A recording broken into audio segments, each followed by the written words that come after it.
So yesterday I was talking to a friend about something that people often ask me is, why do I need to have you as a guide to go forest bathing, as if it's some sort of, I don't know, rip-off or I don't know.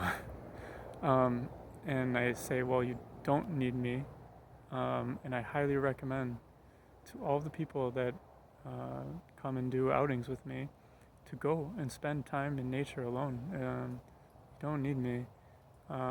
However, that said, um, it's just like with any other sort of, I guess, wellness practice or anything in life, really. I mean, you can do yoga alone, you can um, meditate alone. But if you've done both alone and in a group, you know that the experience is quite different. Um, there's the group dynamic, you meet new people.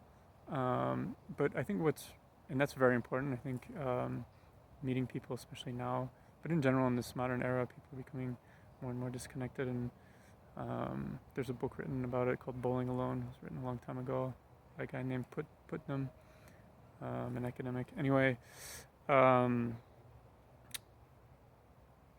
the good thing about doing this outing or this activity in a group is that it's very hard to stay motivated and disciplined over a period of 4, 5, 6 hours, or even a weekend.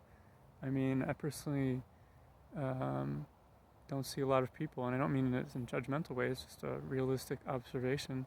People are not going to go to Fontainebleau alone, for the most part. There might be a few, and spend X amount of hours doing all of these things that we do, which are quite very simple. And they're not complex. I didn't invent them.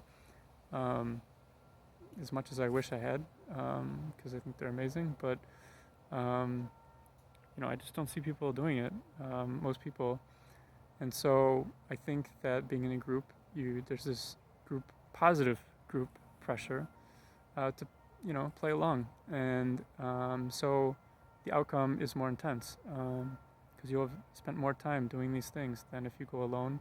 You may not have that discipline to stay focused for 30 minutes to 45 minutes to an hour straight. You might want to look at your phone, be tempted. You might get bored.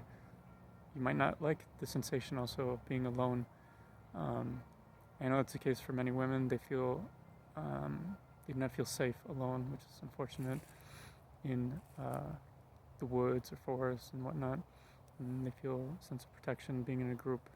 And so there are a lot of benefits to being in a group. And that's why I did this at first. I used to go alone, and I wanted to do this with other people because I thought it would be more fun and motivating. And to me, it is. And I think to a lot of other people, it is.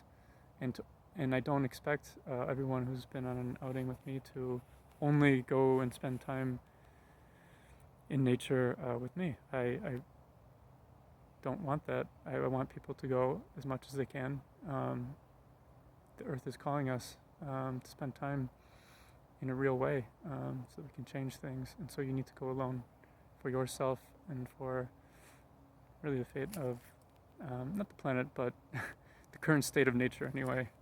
As we all know, it will survive without us.